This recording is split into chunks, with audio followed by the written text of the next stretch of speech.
pertemuan kita sesuai dengan rencana pagi hari ini. Alhamdulillah terwujud dari awal, mudah-mudahan berkah sampai akhir insyaallah.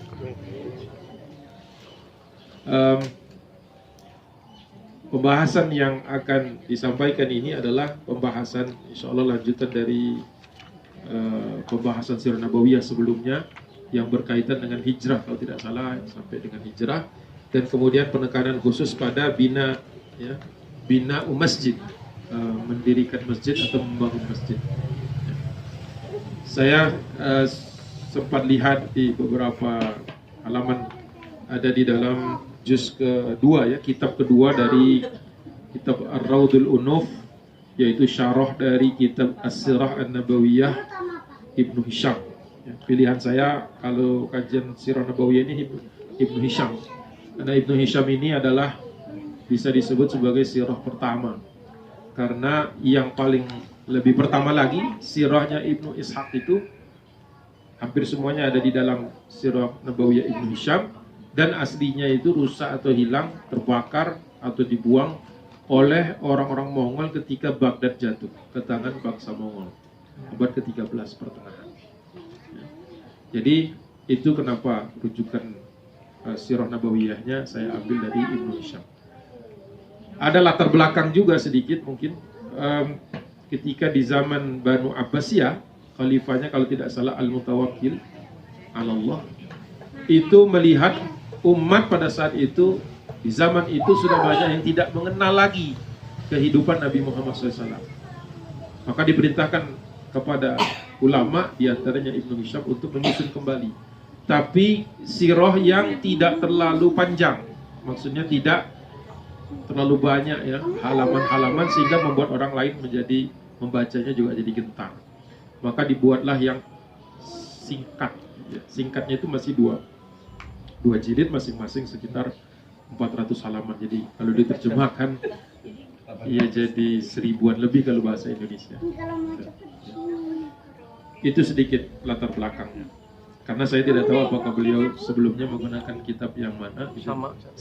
Ibnu Hisham juga ya. Baik, bukan Mubarakfuri ya.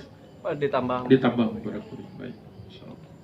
Nah, bab yang berkaitan dengan membangun masjid itu adanya di dalam pertama kali, jadi bukan Masjid Nabawi yang dibangun pertama kali, kita ketahui sudah bahwa kitab babnya itu adalah Bina Masjid Quba, ya, Masjid Quba yang pertama kali dibangun, atau dikenal dengan Masjid Banu Amr bin Auf. Banu Amr bin Auf. Faqama Rasulullah sallallahu alaihi wasallam bi Quba'in. Jadi Rasulullah itu seketika hijrah langsung ke kota Madinah, tapi berhenti di Quba. Quba itu kira-kira kalau dulu setengah hari perjalanan dari Masjid Nabawi sekarang, ya, ke selatan Quba. Kalau sekarang ngegas sedikit nyampe naik mobil, soalnya jalannya sudah mulus. Zaman dulu Rasulullah biasa hari Kamis atau hari Senin selalu ke Quba, walaupun Masjid Nabawi sudah dibangun, untuk mengingat bahwa masjid ini yang pertama, ya. Itu yang dibangun pertama kali di kampungnya Banu Amr bin Auf, ya. Dan Rasulullah SAW tinggal di tempat itu yaumal itsnain wa yaumal thulatha wa yaumal arba'a wa yaumal khamis, ya, wa yaumal khamis wa assasa masjidahu. Jadi 4 hari aja tuh bikin masjid, nggak lama-lama, ya, 4 hari aja bikin masjid, ya, karena masjidnya sederhana, ya, hanya batu disusun-susun, satu membuat agak sedikit menjorok ke depan untuk tempat imam, selebihnya ya batu-batu biasa saja. Kemudian lama-kelamaan dipasangin atap, dikasih pelepah-pelepah kurma, pelepah-pelepah kurma, dan biasanya yang dikasih atap hanyalah soft pertama dan kedua. Makanya kalau soft ketiga, keempat open air, ya, jadi panas. Kalau siang panas, kalau malam dingin. Jadi ada juga motivasi sahabat itu, di samping mengejar keberkahan Allah di soft awal itu, di soft depan, emang secara praktis itulah yang dua itu yang di Masjid Nabawi juga begitu, ditutup tuh hanya soft pertama dan kedua saja, dan lantainya dari pasir. Makanya waktu pernah dengar kisah ada seorang badui datang ke masjid, terus buang air, maaf, di dalam masjid Nabi. Sudah mau dipukul sama Umar, mau dimarahin sama Umar, kata Rasulullah, tidak usah dimarahin, kasih tahu saja masjid itu tempat suci, tempat orang membersihkan dirinya, maksudnya hati dan fisik. selesai dia buang air, siram dengan air, dengan air, selesai. Karena apa? Karena semuanya terserap ke dalam tanah gitu. Jadi kalau sekarang ada orang buang air di masjid, itu nggak cukup cuma dibuang, dilempar air kan, harus dibersihkan dan sebagainya, karena lantainya rata-rata lantainya mermer, keramik dan seterusnya. Ya, ini ilustrasi saja. Nah, ketika dibangun ini ada kitab ini kan ada syarah ya, jadi semua yang digaris, ada garis itu di setiap halaman itu ada garis pemisah. Bagian atas itu Sirah Nabawiyah, paling bawah itu penjelasan Imam As-Suhaili. Imam As-Suhaili orang mana dia? Orang Spanyol dia, orang Andalusia. Ya. Jadi kata dia, wa anna Rasulullah SAW assasahu li Bani Amr bin Auf. Rasulullah membangun pertama kali di situ, di kampung Banu Amr bin Auf. Tsumma intaqala ilal Madinah, baru setelah beres di Kuba di Banu Amr bin Auf, baru Rasulullah pindah ke Madinah. Ya. Dan menurut Ibnu Abi Khaythamah, anna Rasulullah SAW hina asasahu, ketika membangunnya itu, kana huwa awwala man wada'a hajaron. Jadi cuma dikasih patok saja sama Nabi sebuah batu. Ini ya tempat masjid kita. Nanti orang berikutnya datang lagi. Sederhana caranya ya. Fi qiblatihi, Rasulullah meletakkan itu di arah kiblat. Kemana kiblatnya? Ke arah utara atau selatan? Enggak waktu itu. Ke utara. Karena belum turun ayat untuk memalingkan arah. Jadi masih menghadahnya ke arah utara karena kiblatnya masih Masjidil Aqsa. Belum turun ayat untuk memalingkan diri. Itu setelah Rasulullah tinggal di kota Madinah. Kemudian datang setelah itu Tsummaja'a Abu Bakrin, ya, Abu Bakar datang. Ya. Bihajarin juga, bawa satu batu juga. Fauda'ahu, letakkan di atasnya. Kemudian setelah itu datang Umar, setelah itu datang lagi orang lagi. Jadi sistemnya sederhana, jadi nggak pakai macam-macam. Saya setiap orang bawa batu aja. Ya kalau sekarang harus beli batu kan, karena kita nggak bisa ngambil batu. Kalau dulu ya harus ke gunung atau ke tempat batu, kemudian dipecah sendiri dengan ukurannya, bawa ke sana. Jadi pekerjaan itu cuma 4 hari, karena apa? Semua orang bawa satu batu, letakkan lagi, diletakkan lagi. Maksudnya kalau sekarang tentu kita tidak mungkin kembali seperti masa itu. Sekarang itu berarti setiap orang fastabiqul khairat, masing-masing berlomba-lomba untuk meletakkan satu bagian dari sodakohnya, atau dari, kalau di sini mungkin sistemnya wakaf ya, karena wakaf apa anak cowok memang jatuh bangun, kalau dilihatin malam-malam gitu. Terus dilihatin dia aja. Bangun satu. Nah jadi berarti di sini ada motivasi bahwa setiap kita satu batu satu orang lah, istilahnya, prinsipnya begitu. Bisa lebih dari satu batu ya sudah, datang lagi. Karena apa? Karena yang namanya wakaf itu selama masjid itu masih dipakai, konteksnya masjid, selama masjid itu masih dipakai, maka akan terus mengalir pahalanya. Karena kata Nabi SAW, idza mata ibni Adam, ketika anak Adam meninggal dunia, ini hadis yang diriwayatkan oleh Abu Hurairah di dalam Sahih Bukhari dan Muslim, ada di dua kitab tersebut. Idza mata ibni Adam, ketika mati atau wafat seorang anak keturunan Nabi Adam, in qata'a amaluhu, terputus semua amalan-amalannya, illa min thalathin, kecuali 3. Yang pertama, shadaqatin jariyah. Nah, ini yang kita sebut dengan wakaf. Ya, sedekah yang jariyah itu manfaatnya datang terus. Jadi sebenarnya bagus sekali itu. Jadi kalau bapak-bapak, ibu-ibu di sini wakaf kepada satu bangunan yang akan terus dipakai oleh orang untuk beribadah, maka akan terus mengalir. Salah satunya. Yang kedua, au ilmin yuntafa'u bihi, atau ilmu yang orang lain manfaatkan, bukan kita manfaatkannya. Ilmu yang kita bagi sehingga mendatangkan manfaat buat orang lain. Dan terus menerus. Makanya sekolah ya maksudnya, madrasah itu adalah sasaran wakaf yang kedua. Karena apa? Di madrasah itu terjadi proses transfer ilmu. Selama terus ada yang ngajar dan ada yang belajar, maka bangunan tempat itu termasuk juga wakaf produktifnya untuk bayar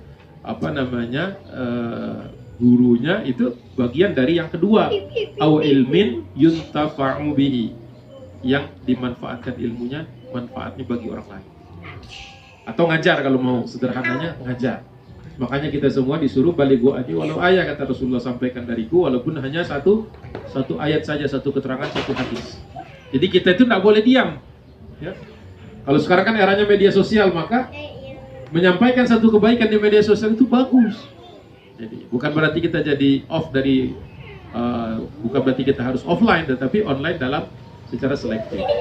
Yang kedua. Yang ketiga, yang juga tidak putus adalah au waladin solehin, atau anak soleh. Cirinya adalah yad'ulah. Yad'ulah itu mendoakannya. Mendoakan. Jadi kalau kita punya anak, ya, salah satu ciri yang harus ada pada dirinya adalah terbiasa berdoa. Maka yang ngajar ibu, ayah dan bundanya yang harus mengajarkan. Karena apa? Nanti doa yang kita ajarkan itu juga ada amal jariahnya. Di setiap, makanya anak-anak kita itu huruf pertama ya, huruf alif, huruf ba, ta, sa itu harus dari orang tua. Karena setiap huruf itu nanti akan dia baca terus ketika membaca Al-Quran. Maka itu datang sampai kepada. Jadi jangan serahkan kepada orang lain, nanti orang lain yang dapat. Jadi ilmu dasar seorang anak membaca, menulis dan seterusnya, skill dasar itu harus dari orang tuanya. Karena apa? Waladin salidin yad'ulah. Nanti dia akan mendoakan kita. Jadi anak-anak perlu diajar dan dibiasakan berdoa oleh orang tua. Itu dalam konteks amal soleh yang tidak berhenti. Ya. Coba kita pikir lagi, ya, amal soleh yang kalau kita meninggal dunia kan berhenti semua kan? Berhenti semua, putus semua kan? Apakah sholat kita nggak bisa lagi sholat? Apakah tilawah kita sudah tidak bisa kita lakukan lagi? Ya kan? Senyum kita kepada saudara kita sudah nggak berlaku lagi, namanya sudah mati. Kalau dia masih bisa senyum, kita kabur semua. Senyum-senyum gitu, ya. Begitu. Jadi selesai satu masjid dibangun oleh Rasulullah. Tsumma kharajahu Allahu min baini azhurihim yaumal jum'ah. Masuk hari Jumat, Nabi SAW memutuskan untuk berangkat, meneruskan perjalanan karena belum sampai di Kuba itu. Kalau sekarang memang masuk dalam lingkup kota Madinah, Greater Madinah, metro batas kota Madinah. Kalau dulu di luar kota Madinah. Nah, kemudian mungkin kita siapin tempat dulu, banyak yang nambah. Bisa geser sedikit.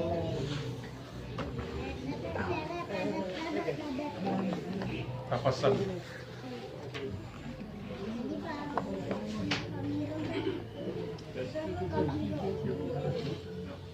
Di sini bisa, di situ bisa. Ya, duduk. Dikasih tempat. Kasih minum juga. Ya, baik. Kita lanjutkan. Jadi sampai dengan hari Kamis Rasulullah masih di Banu Amr bin Auf. Masuk hari Jumat Rasulullah bergerak. Ya, jadi Rasulullah hanya 4 hari. Walaupun ada yang mengatakan Rasulullah sampai hari Jumat di situ. Sampai di kampung sebelah. Kampung sebelah itu kampungnya Amr bin Auf. Ya, Amr bin Auf. Lain lagi. Ya, masuk lagi lewat ke sana. Maaf, bukan Amr bin Auf, Salim bin Auf. Salim bin Auf. Tadi Amr bin Auf, sekarang Salim bin Auf. Ya. Sampai di sana Rasulullah SAW berhenti. Fa'adrakat Rasulullah SAW al-Jum'ata. Jumat menyusul Rasul, itu bahasanya. Kalau bahasanya itu Rasulullah disusul Jumat. Disusul Jumat. Itu enggak bahasa kita banget ya, enggak Indonesia banget. Ya, kalau kita ya kita sampai waktu Jumat. Kalau orang Arab mengatakannya Jumat menyusul Nabi. Maksudnya hidup kita itu sebenarnya enggak kemana-mana. Ya, dunia ini yang berputar-putar. Kitanya tuh sebenarnya di situ-situ juga. Cuman kadang-kadang kita di satu tempat atau di tempat yang lain. Prinsipnya begitu. Kenapa? Karena inna lillahi wa inna ilaihi raji'un. Kita datang dari Allah, nanti akan kembali kepada Allah juga. Jadi kita tidak merasa di mana-mana jauh-jauh, hanya di sekitar sana. Fa'adrakat Rasulullah sallallahu alaihi wasallam al-jum'ata fi Bani Salim bin Auf. Kebetulan Rasulullah masih belum sampai juga di Madinah. Masih dalam perjalanan sedikit lagi di kampung Banu Salim. Fasallaha fil masjidil ladzi fi batnil wadi. Rasulullah bikin satu masjid lagi di lembah kali ini, Masya Allah. Di lembah Rasulullah bikin masjidnya, dan disitulah Rasulullah pertama kali fakanat awwala jum'atin sallaha bil Madinah. Itulah masjid pertama kali Rasulullah melaksanakan salat Jumat. Makanya sekarang disebut Masjid Jum'ah. Di situ. Masjid Jum'ah tempat Rasulullah Jumat pertama. Ya. Kenapa Rasulullah nggak cepet-cepet sih sampai ke Madinah itu? Pertama Rasulullah belum tahu nanti akan berhenti di mana dengan untanya ini. Rasulullah tidak punya waypoints kayak tempat kita klik di satu tempat pakai Google Map gitu ya. Terus kita menuju situ kayak tadi, ya Pak Norman ngasih location ini, terus saya telusuri sampai ke sini. Zaman itu Rasulullah tidak punya itu. Jadi Rasulullah betul-betul jalan saja sampai kemudian Allah tetapkan berhentinya di mana. Jadi waktu berangkat itu sudah punya general location, tapi belum tahu titiknya di mana. Koordinatnya belum tahu, belum sampai. Oleh sebab itu Rasulullah ya mengalir begitu saja, dan pas Jumat berhenti sholat Jumat di situ, membangun masjid lagi. Jadi makanya nanti di sekitar Madinah banyak masjid, bukan cuma satu. Jadi tidak hanya Masjid Nabawi saja. Kenapa nanti Rasulullah hikmahnya bangun banyak masjid di samping-samping ini? Karena suku-suku yang jauh dari Madinah dapat rukhsah. Kan di mana dia mendengar azan, ya. Maka ada azan terdekat di situ, maka dia datangi ke situ. Jadi nanti orang-orang tidak semuanya ke Masjid Nabawi. Nah, ketika membangun ini kembali orang-orang mustabiqul khairat. Kalau kaum muslimin waktu itu bahkan ada yang tidak cukup dananya untuk membeli satu batu. Mahal berarti satu batu ini. Jangan bayangkan batu bata ya.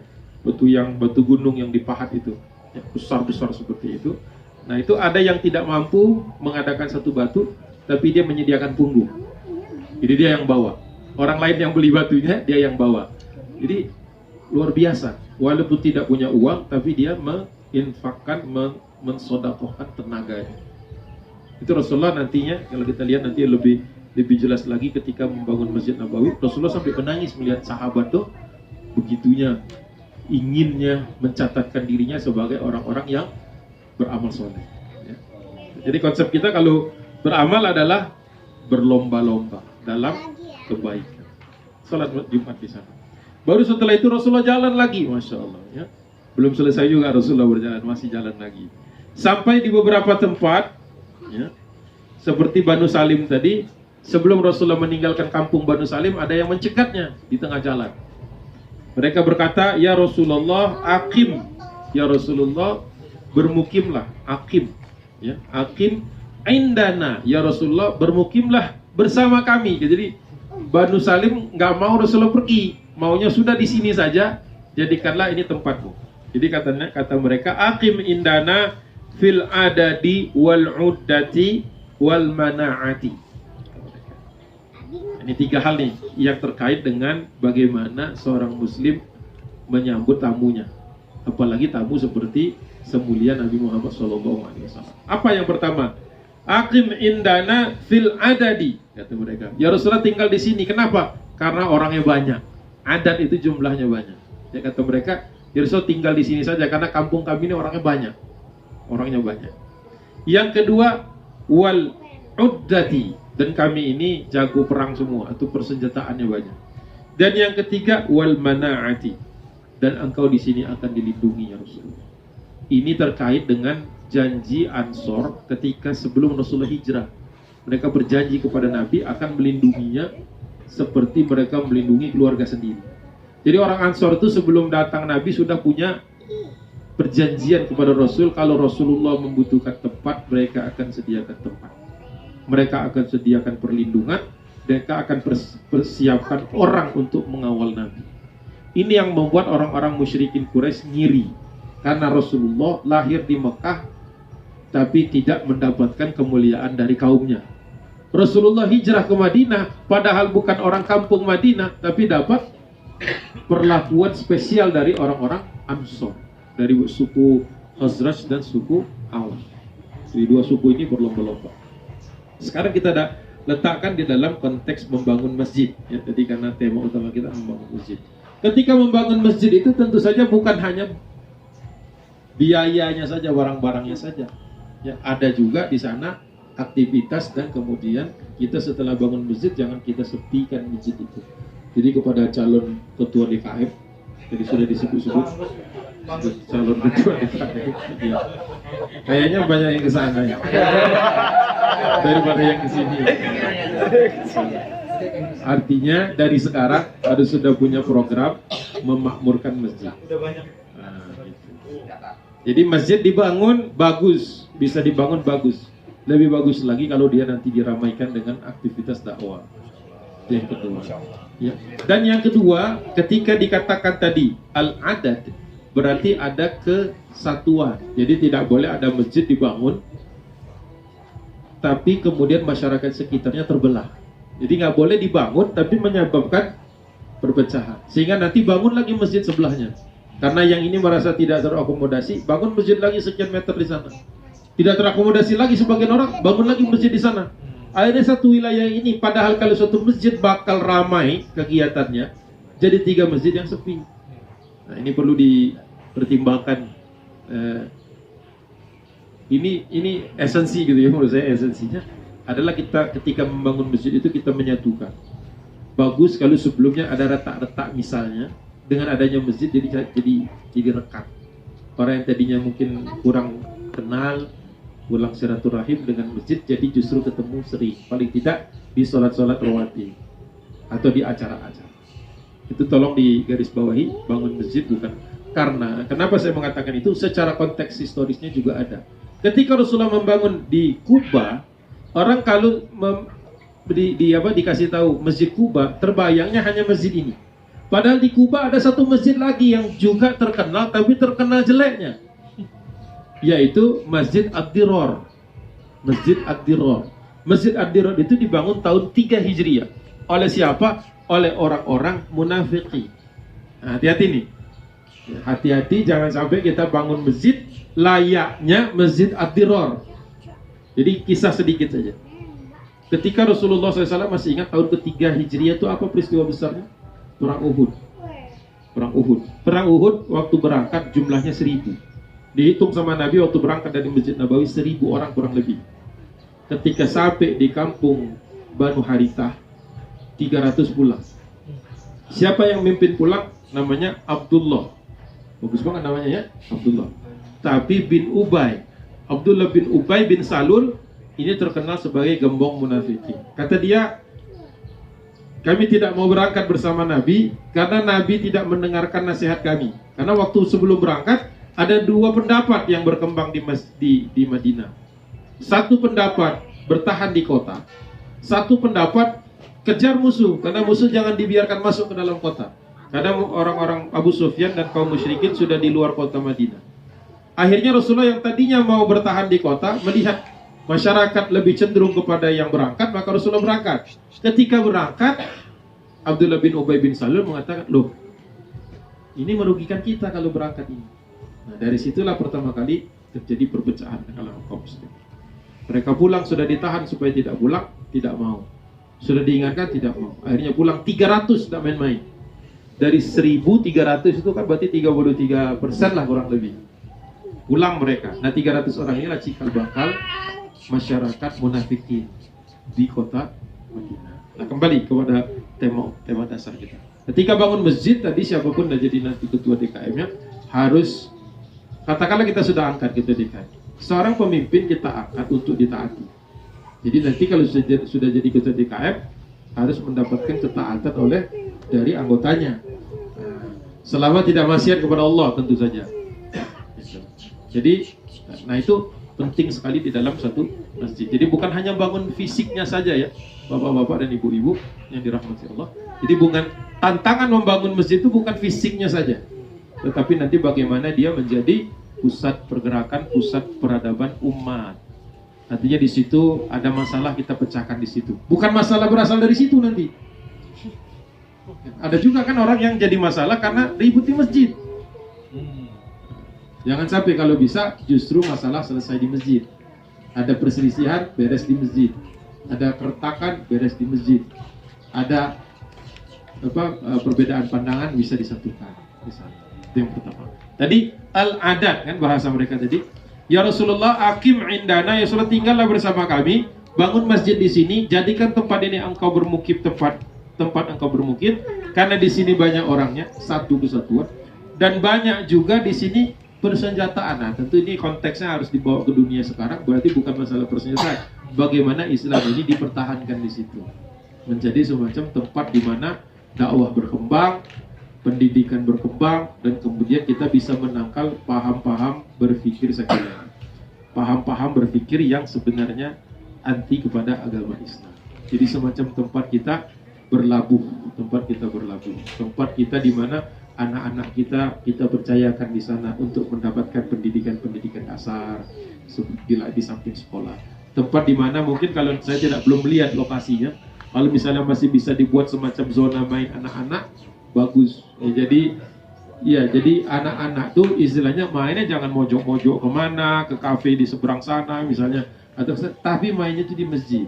Jadi masjid itu lebih bagus lagi, nanti dibuatkan semacam learning centernya, jadi ada kayak macam mungkin perpustakaan, di seberangnya ada tempat mainnya, disesuaikan. Nah, jadi anak-anak kita sini di mana nih? Sudah hampir maghrib. Oh, sudah di masjid. Nah, gitu.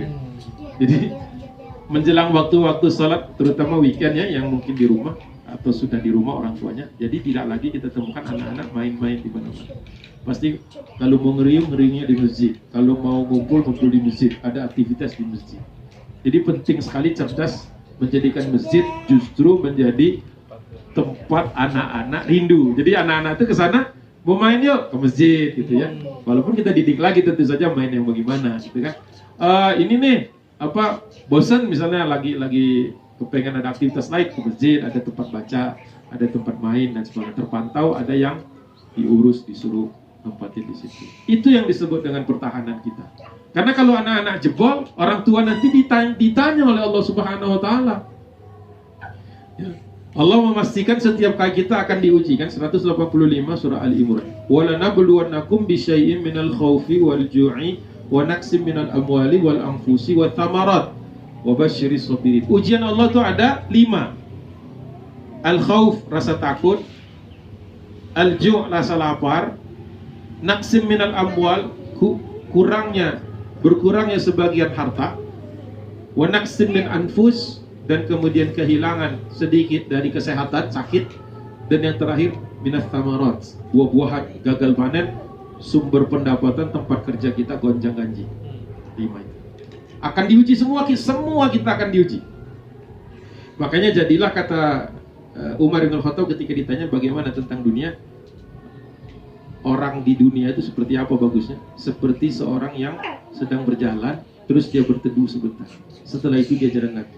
Jadi tidak pernah menjadikan dunia ini sebagai tempat berlama-lama, tempat-tempat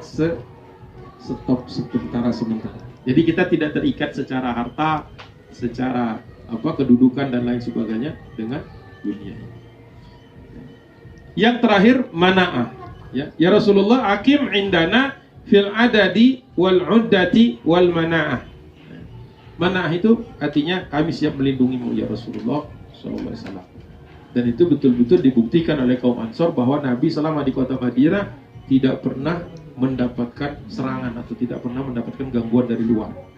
Kalau munafikin, mana ada yang tahu waktu hijrah itu nggak kebayang kalau bakal ada kaum munafikin. Surat Al-Munafikin juga belum turun.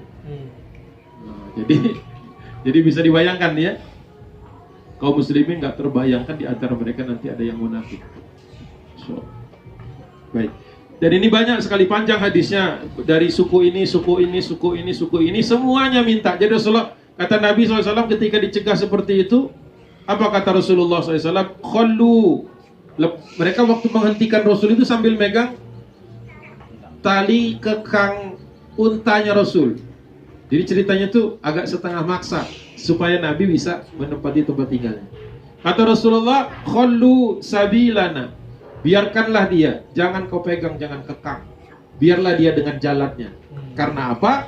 Fa innaha ma'muratun, kata Nabi. Karena sesungguhnya hewan ini yang aku tunggang ini, untanya Rasul ini sudah dikasih arah, sudah akan ditetapkan sama Allah di mana dia berhenti dan siapa yang akan menjadi jiwari, kata Rasulullah, tetangga.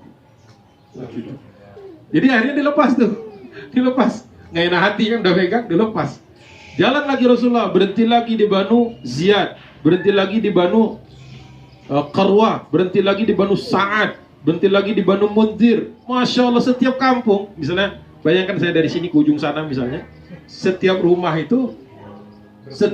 representasi dari satu suku minta Rasulullah tinggal di situ. Berarti serius itu. Semua orang ingin masjid dibangun di situ, Rasulullah jadi tetangganya. Pelajaran buat kita, gimana kita dengan tetangga kita? Apakah tetangga kita lewat kita begitu, sebegitunya? Padahal kata Rasulullah Sallallahu Alaihi Wasallam, Rasulullah itu nanti ketika sampai di ujung tuh, di Banu siapa terakhirnya? Di suku Banu Najjar, tempat Rasulullah berhenti itu. Jadi untanya turun. Nah, kata orang Banu Najjar, belum dipegang sudah turun ya. Seneng nih, jangan-jangan di sini. Gak lama berdiri lagi, jalan lagi, tapi balik lagi, duduk lagi di situ. Sudah senang, kayaknya benar di sini. Berdiri lagi sampai 3 kali baru nggak berdiri lagi. Kata Rasulullah turun, di sinilah aku akan tinggal. Siapa yang punya daerah ini? Banu Najjar. Yang keluar kepala sukunya Khalid bin Zaid bin Kulayb An-Najjari dari suku Al-Khazraji Al-Ansari. Siapa dia? Nggak kenal orang siapa Khalid bin Zaid. Tapi kalau disebut nama panggilannya Abu Ayyub, mungkin ada yang kenal. Abu Ayyub Al-Ansari. Di mana kuburannya? Di mana kuburan Abu Ayyub? Turki ya? Di Turki, di Istanbul. Karena dia termasuk sahabat Nabi yang usia sampai 96 tahun dan masih berjuang di jalan Allah usia 87 tahun. Ada yang 87 sini? Ada separuhnya? Nah, kita nanti usia 87 itu masih semangat kan untuk berjuang di jalan Allah. Nah, jangan sampai usia 80 kalau nyampe kita udah sakit-sakitan. Gimana mau berjuang? Bangkit dari tempat tidur aja susah. Nah, kalau kita mau bicara nanti bab-bab yang berikutnya ya. Keluar dari situ ya Rasulullah, silahkan tinggal di tempatku. Masya Allah. Silahkan tinggal di tempat. Dan Rasulullah tinggal di rumahnya Abu Ayyub itu 7 bulan lamanya. Jadi tamu 7 bulan. Kita jadi ada tamu 3 hari aja udah mulai cemas kita. Udah pulang-pulang gitu. Kita tanya lagi apa urusannya gitu ya. Kata dia, enggak, urusan saya belum selesai, nanti hari ketiga baru selesai. Karena dia tahu haknya tamu mukmin kepada mukmin yang lain, muslim itu 3 hari. Gimana kalau tamunya 4 hari? Hari keempat itu semua yang kita sediakan menjadi sodako. Dihitung sama Allah sebagai sodako. Kalau dia sudah pulang bagaimana? Itu seperti kita sodako kepada dia setiap hari dia tinggal di rumah. Nah, 7 bulan berarti 6 bulan 27 hari itu sodakonya Abu Ayyub Al-Ansari kepada Nabi Muhammad SAW. Kalau Rasulullah tidak menerima sodako kan, kalau aslinya Rasulullah nggak mau menerima sodako. Rasulullah hanya menerima hibah hadiah. Rasulullah nggak mendapat sodako. Kami bukan mustahik. Sebelum sampai ke sana, jadi Rasulullah akhirnya ya semua orang kecewa. Kenapa Rasulullah nggak tinggal di sini? Tapi mereka masih tetap bahagia karena ternyata Rasulullah akhirnya tinggalnya di ujung sana, masih di wilayah kaum Ansor. Datang ke sana. Nah itulah salah satu hal yang kemudian mungkin kita tidak boleh lupa ya. Kita tidak boleh lupa adalah ketika kita membangun masjid itu sebenarnya kita juga sedang merekatkan silaturahim.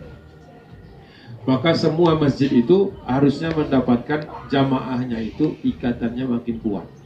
Makanya saya katakan tadi masjid itu justru memperkuat silaturahim, bukan sebaliknya memutus. Jangan hanya karena urusan khilafiyah, urusan fiqhiyah, fikih kan beda sholat dikit aja udah nggak mau ke masjid. Hanya karena beberapa hal yang ikhtilaf di antara ulama akhirnya saya tidak mau ke masjid itu. Nah ini harus diantisipasi dari awal.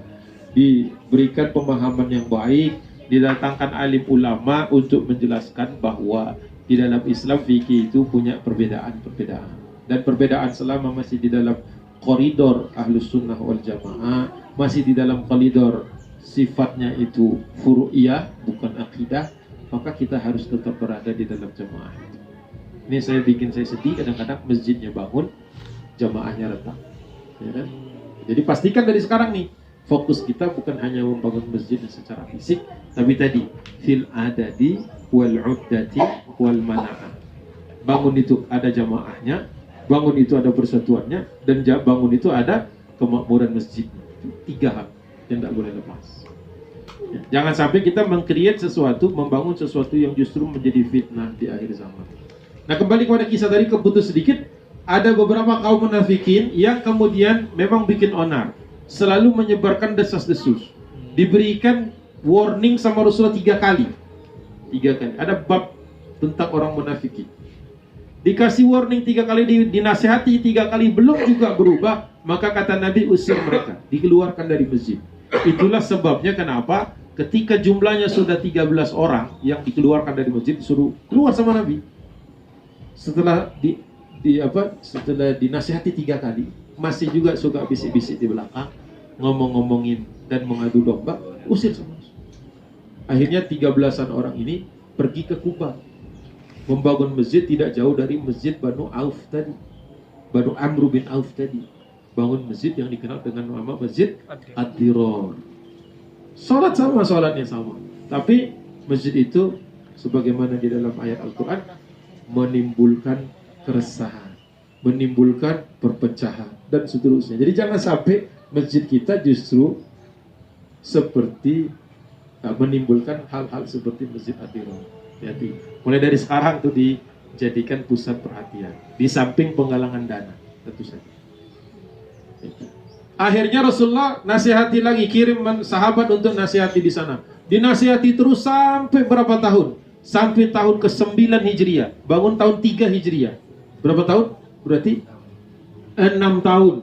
Sholat di situ memisahkan diri dari kaum muslimin dan tidak ada tanda-tanda yang mau kembali kepada umat. Alana salat. Tafassahu, Bu, dikasih tempat sedikit. Bisa di sini, boleh di situ, kemana? Atau bapak-bapak geser dikit.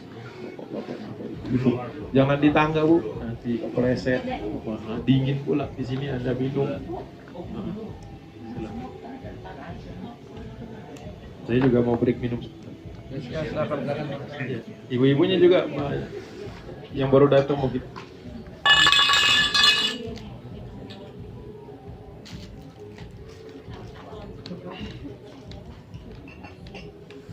Jadi masjid tadi ada Masjid Kuba yang dibangun pertama kali, tidak jauh dari situ ada Masjid Ad-Dirar. Masjid Ad-Dirar itu akhirnya tahun ketika Rasulullah berangkat ke Tabuk, ada perwakilan kaum munafikin minta Rasulullah untuk meresmikan masjid. Padahal udah dipakai 6 tahun, baru minta resmikan karena selama itu Rasul tidak pernah sholat di sana. Masjid yang lain kebagian, Rasulullah ke Kuba, tapi tidak ke Dirar. Rasulullah datang ke beberapa masjid yang lain, Masjid Jum'ah datang ke sana, ke Masjid Banu Salimah juga datang, ke beberapa masjid yang lain datang, ke Masjid Khandaq juga Rasulullah datang. Tapi tidak pernah sekalipun Rasulullah mampir di Masjid Ad-Dirar. Kenapa? Khawatir menjadi pembenaran. Akhirnya mereka datang. Kata Rasulullah, baiklah, nanti setelah Tabuk ini saya akan coba datang ke sana. Pas selesai perang Tabuk, Jibril turun di tengah-tengah jalan antara Tabuk dan Madinah. Kata Jibril AS, kau diperintahkan untuk membakar masjid itu oleh Allah Subhanahu wa Ta'ala. Tidak pantas bagi Nabi untuk sholat di dalam masjid yang tidak dibangun atas dasar takwa. Akhirnya Rasulullah menyuruh Ali bin Abi Thalib dan Az-Zubair bin Awwam beserta beberapa rombongan untuk bawa kayu api. Sudah tidak lagi babnya memperingatkan. Babnya adalah melakukan penindakan. Dibakar masjid itu sampai habis. Jadi jangan nanti kalau umroh tanya kepada Mutawif, mana Masjid Ad-Dirar, saya mau lihat. Udah nggak ada lagi. Tahun 9 sudah rata dengan tanah. Dibakar masjid. Jadi di zaman Rasulullah, kalau yang nggak baca sejarah, hati-hati tuh, orientalis suka tuh. Ya. Kau tahu nggak kalau Muhammad pernah membakar masjid? Kalau kita belum baca sirah tuh ngeri gitu dengernya. Oh, masa iya? Iya. Karena Muhammad tidak menerima perbedaan pendapat. Oh, itu dia framingnya. Jadi hati-hati juga baca sirah. Makanya saya tanya bacanya baca apa. Karena khawatir kemudian kalau salah baca, kan banyak sekarang buku-buku yang mengklaim memberikan gambaran tentang kehidupan Rasulullah. Tapi kalau saya tidak peduli depannya, saya cek dulu rujukannya apa. Tidak mencantumkan sirah-sirah yang ditulis para ulama masa formatif, bukan klasik, masa formatif tuh sebelum Ibnu Katsir. Maka saya khawatir, saya lihat lagi, saya cek lagi. Karena itu pernah, memang betul ada satu masjid dibakar sama Nabi tahun 9 Hijriah. Bahkan dibakar sama isi-isinya. Nah, setelah terbakar, orang-orang munafik yang lolos lari, tidak tahu lagi kemana larinya. Ada yang mengatakan larinya ke Mesir, nanti ketemu dengan Abdullah bin Sabah, nanti ada lagi proses lain. Jadi dari masjid itu makanya apa hubungannya kok ceritanya ngelantur ke sana kemana? Tidak ngelantur sebenarnya. Karena setiap masjid berpotensi jadi masjid yang dibangun atas dasar takwa, usisa ala takwa, atau menjadi masjid kaum munafikin. Jadi betul-betul ini jamaah Ya, memastikan sambil membangun masjid proses pembangunan berlangsung, menyatukan shaf, merapatkan barisan, jangan menjadi titik pertengkaran. Karena sudah pernah ada di dalam satu komplek akhirnya berdiri dua masjid, dua-duanya sepi. Asal usulnya karena ada perpecahan. Akhirnya ego yang main. Kalau sudah ego yang main kan, ngapain saya sholat di sana? Akhirnya dia berkumpul. Nah biasanya kan manusia ini kalau sudah sirik ya bukan syirik. Sirik ngajak orang. Dia nggak suka sama si fulan, nanti dia ajak untuk sependapat dengan pandangan dia. Akhirnya berkumpullah sekelompok orang. Akhirnya kemudian melakukan hal yang itu wanti-wanti dari saya. Bukan berarti saya cerita-cerita apa itu. Ada terjadi di dalam sejarah kaum muslimin. Baik. Rasulullah berhenti di satu tempat yang disebut dengan tempat di mana orang-orang Banu Najjar biasa memarkirkan unta mereka. Jadi disitulah Rasulullah membangun. Dibangun, aslinya masjid lahan tersebut tidak mau dilepas, mau dihadiahkan saja. Kemudian kata Rasulullah, biarlah aku membelinya. Jadi dibeli sama Rasulullah dan dibangun. Rasulullah tinggal selama 7 bulan di rumahnya Abu Ayyub Al-Ansari. Nah, selama Rasulullah tinggal di sana, tidak pernah Rasulullah mendengar keluhan. Tidak pernah Rasulullah melihat Abu Ayyub dan Ummu Ayyub, dia cuma berdua ya tinggal di situ. Anak-anaknya sudah punya rumah sendiri. Tidak pernah berdua ini kecuali memuliakan Rasul. Bahkan setelah pindah, Rasulullah setelah masjid selesai dibangun, Rasulullah kemudian pindah ke masjid tersebut, sudah dibangunkan bilik-biliknya. Pertama kali Rasulullah dibangunkan itu 3 bilik. Bilik Rasulullah dengan Bunda Saudah, bilik Rasulullah dengan Bunda Aisyah, dan bilik Rasulullah untuk anaknya Fatimah. Nanti akan menjadi tempatnya Ali bin Abi Thalib setelah menikah. Ada 3 rumah. Nah ketika pindah itu ibaratnya seperti ini rumahnya. Ini rumah Abu Ayyub, ini Masjid Nabawi. Cuma pindah lewat satu nyebrang saja. Nyebrang jalan. Agak jauh tapi ada hadapan. Setelah Rasulullah tinggal di sini, Abu Ayyub itu kalau masak masih suka nganter. Abu Ayyub dan Ummu Ayyub itu sering masih nganter makanan. Dan Rasulullah kalau bertamu sebelum maghrib pasti sudah ada makanan selalu sedia di situ. Kalau Rasulullah bertamu, makanya Rasulullah setelah melihat kenyataan kehebatan dan Rasulullah dan Abu Ayyub tidak pernah mengeluh orangnya, tidak pernah ngomong sesuatu kecuali memang dibutuhkan. Makanya keluar 3 hadis yang di satu paket. Biasanya suka kita copot-copot, padahal aslinya 3. Nah, itu diriwayatkan langsung oleh Abu Ayyub Al-Ansari.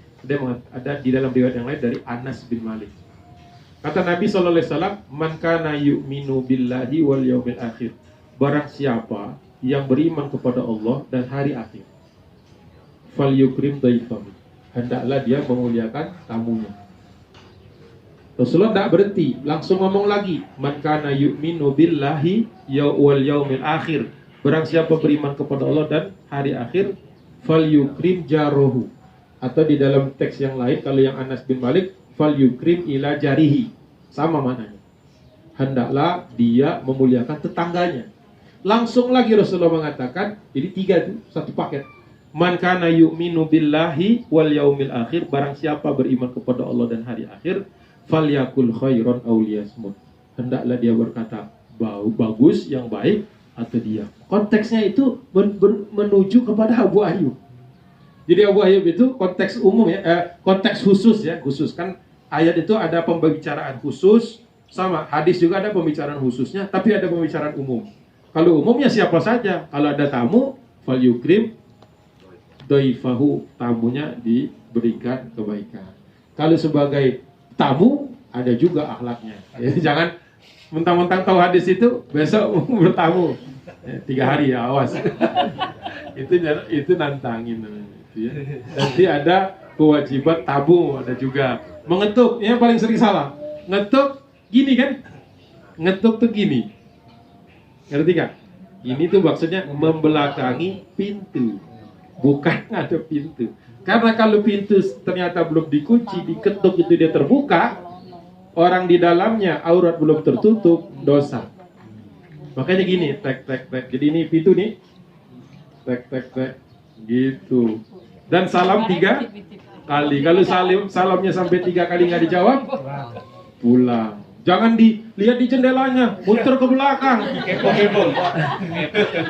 Atau kalau di kampung kami dulu rumah baru berdiri, saya tidak di perumahan, jadi di kampung Betawi bikin rumahnya. Itu tetangga itu ya karena mereka merasa dekat kali ya, merasa dekat dengan kita. Kita juga sudah pernah tinggal di situ sebelum rumahnya dipugar, dibangun lagi. Ya mereka masuk aja, kita kaget, kita lagi asik-asik di dalam, tiba-tiba Pak istrinya masuk gitu. Assalamualaikum, gitu. Waduh, oh iya ternyata memang di sini ya adatnya begitu. Belum dianggap, alhamdulillah itu berarti penghormatan buat mereka karena saya orang pendatang, tapi diperlakukan kayak orang Betawi gitu. Yang kaget-kaget kita karena belum siap dengan culture shock itu. Gitu.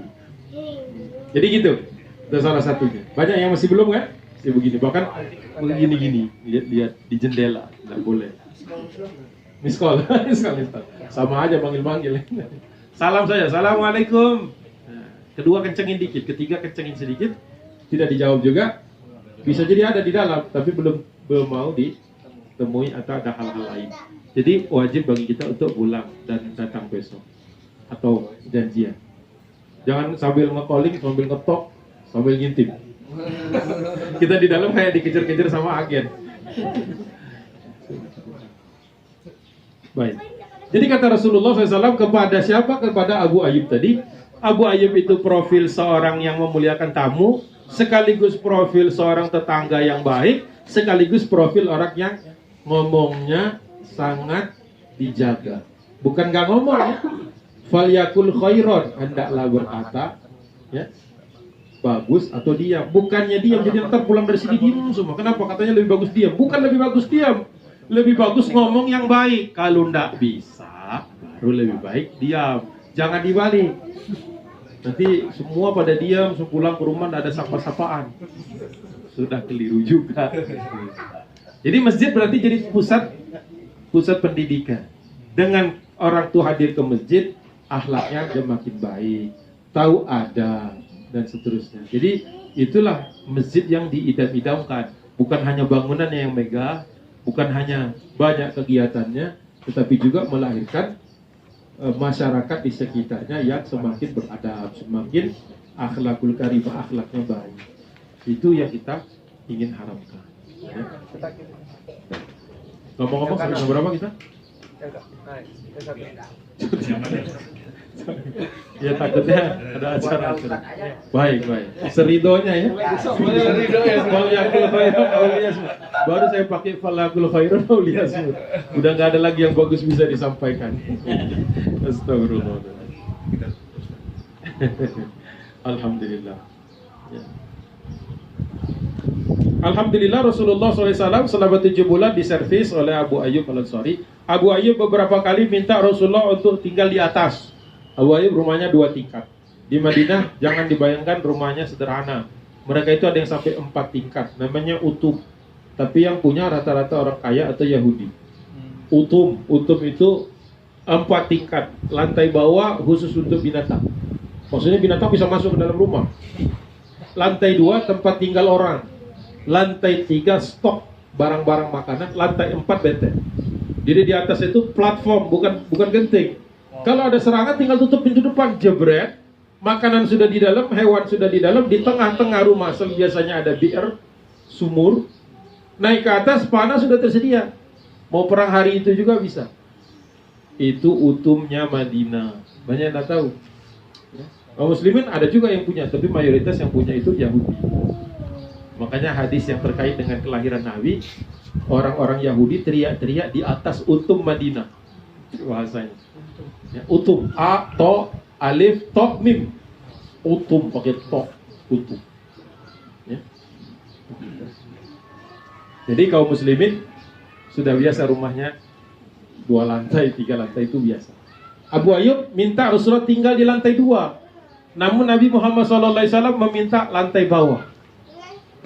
Kata Rasulullah, cukup saya di bawah. Akhirnya diberesin lagi, padahal sudah disiapkan sama Abu Ayyub.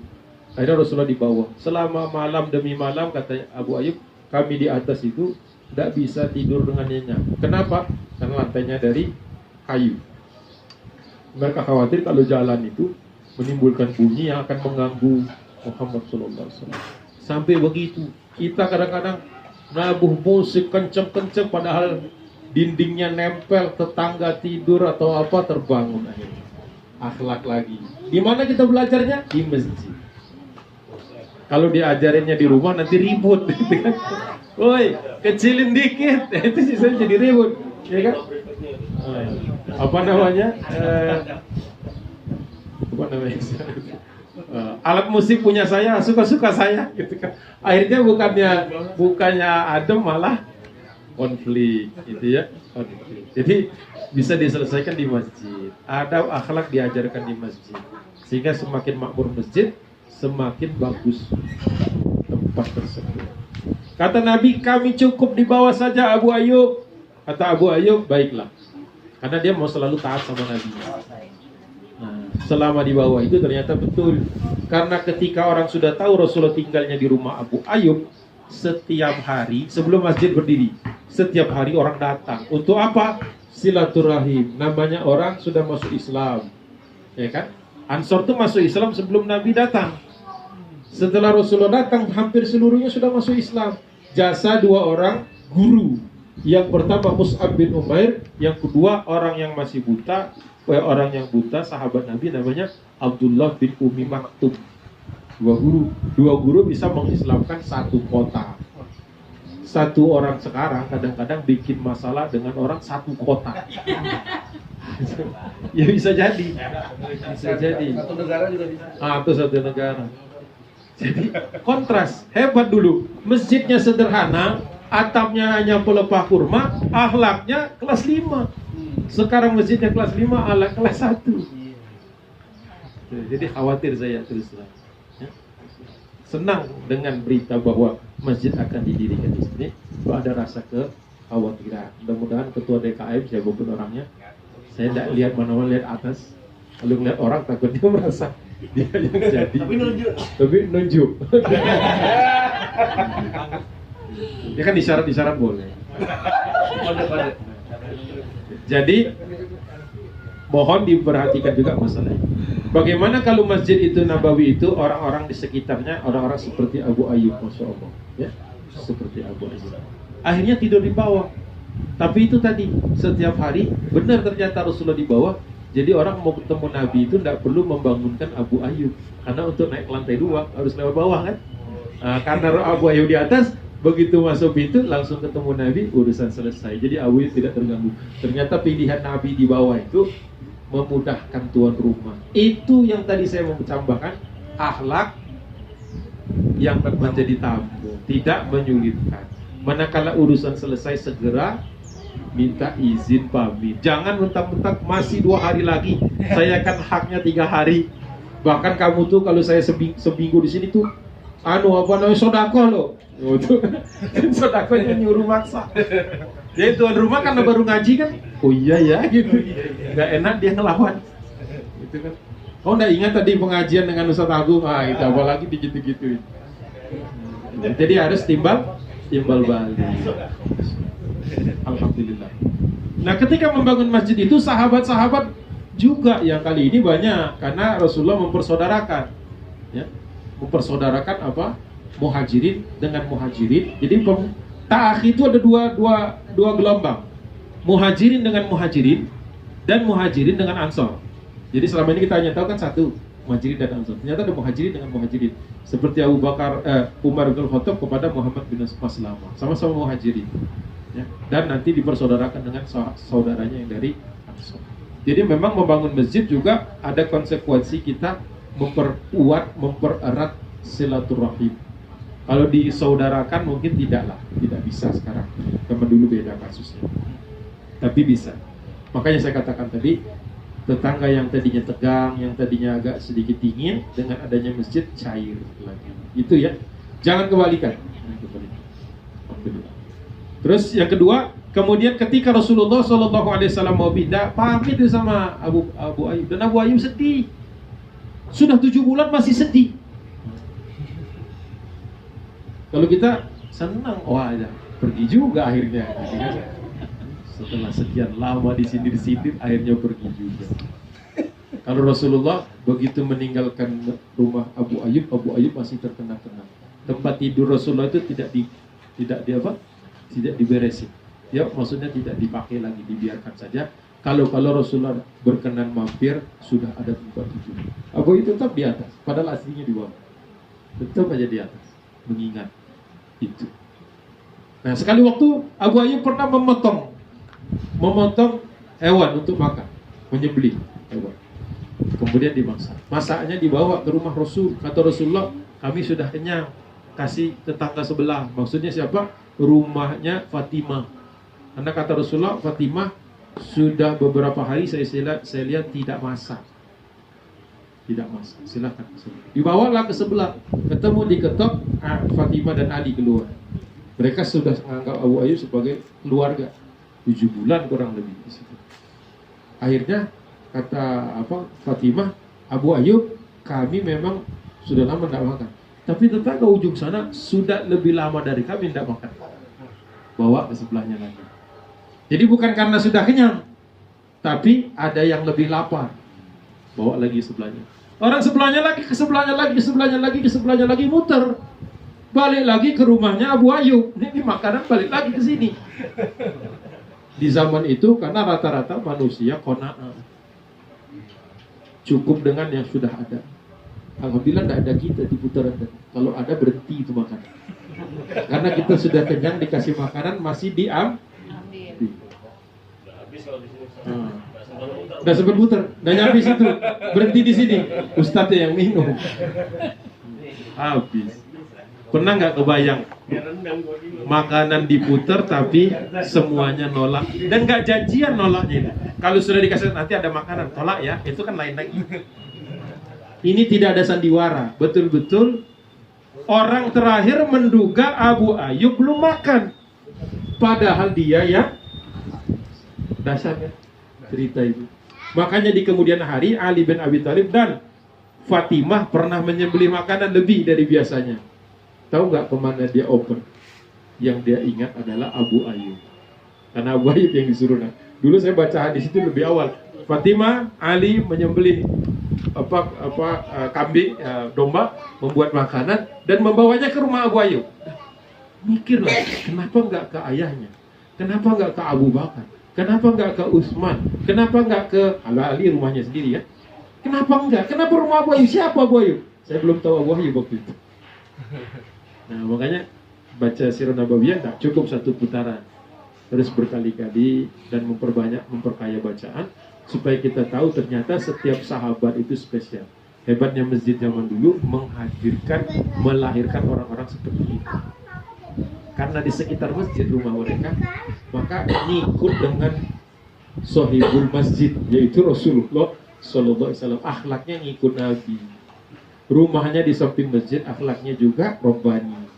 Jangan sampai rumahnya dekat masjid, nanti begitu azan sudah berkumandang di sini nih, yang dekat-dekat nggak bisa lagi dapat rukhsah.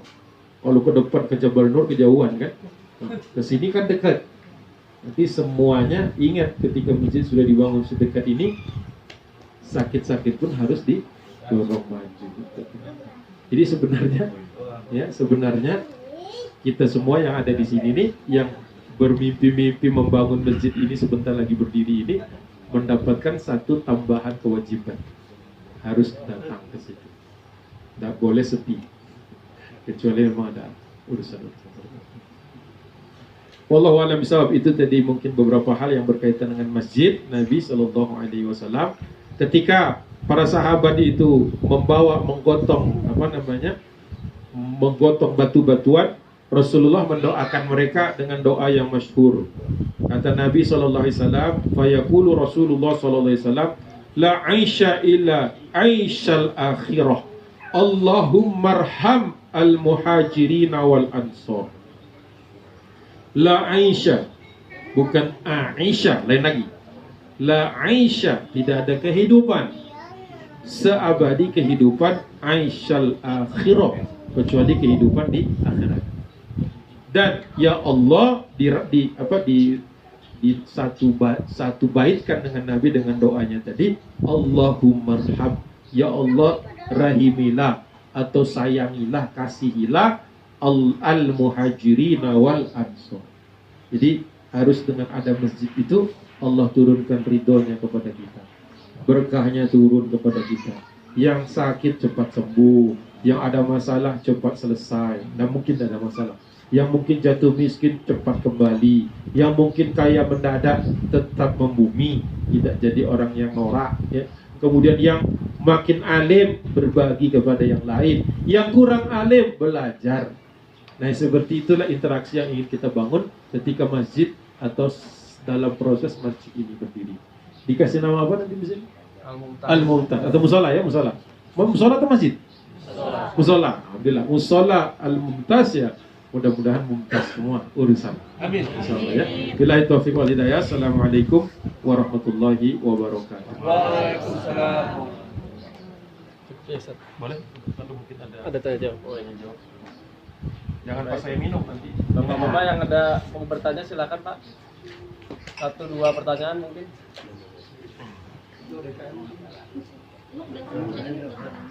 Ayo, ibu-ibu mungkin yang mau bertanya. Silakan Bu. Ada? Nanti udah paham semua Ustaz insyaallah. Oh, ada yang mau tanya. Apa kesimpulannya? Aku tadi yang mau nanya. Berkaitan dengan rukhsah.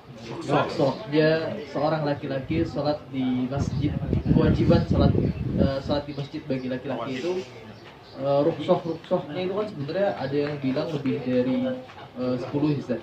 Apa itu?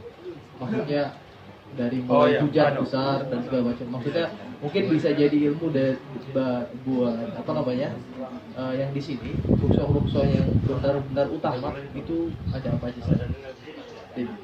Syukran waktu. Ya, saya dah berurutan nih ingatnya, harus buka kitab. Satu, fenomena alam bukan hanya hujan. Ya, satu. Itu yang saya ingat karena tadi diingetin. Tetapi memang ada juga rukhsah setelah di masjid.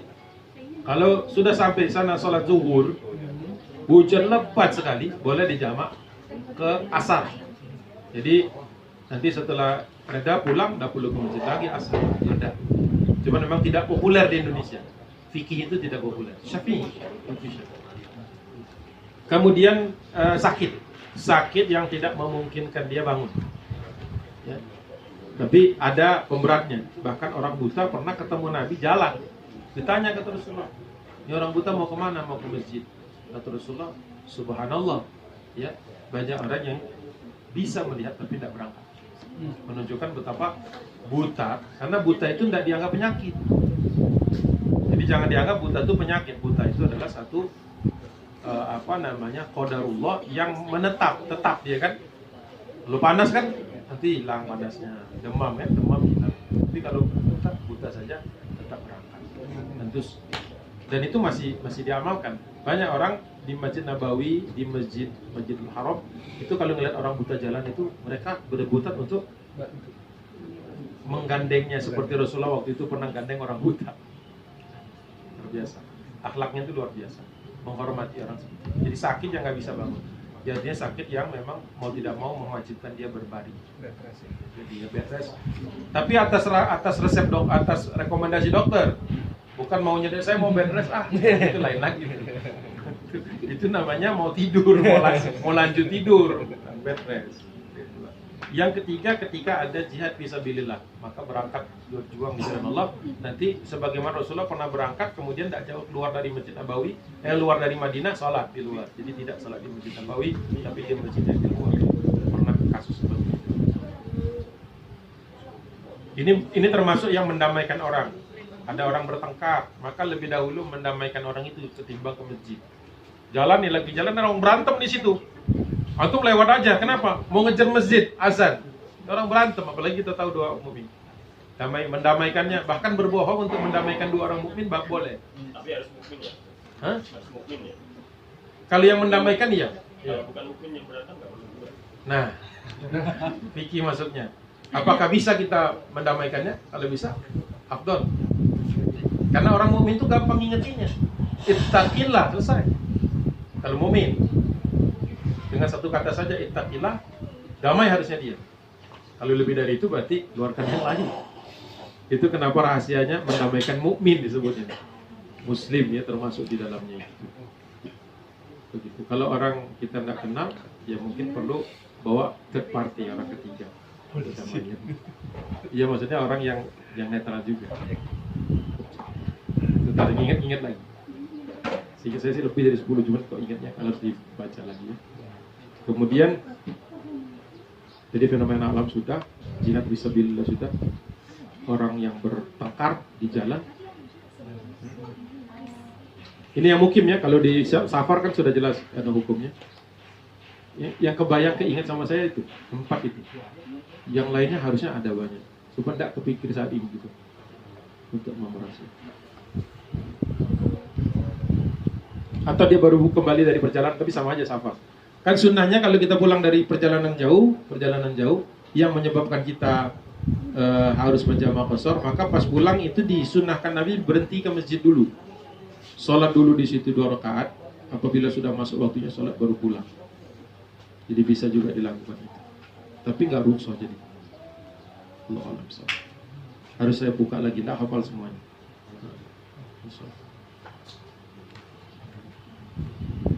Dari ibu-ibu ada yang mau bertanya? Ada. Oh, Bu Evi. Silakan.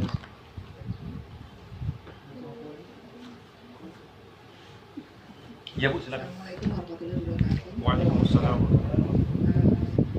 mau nanya, Pak Ustadz, Ya.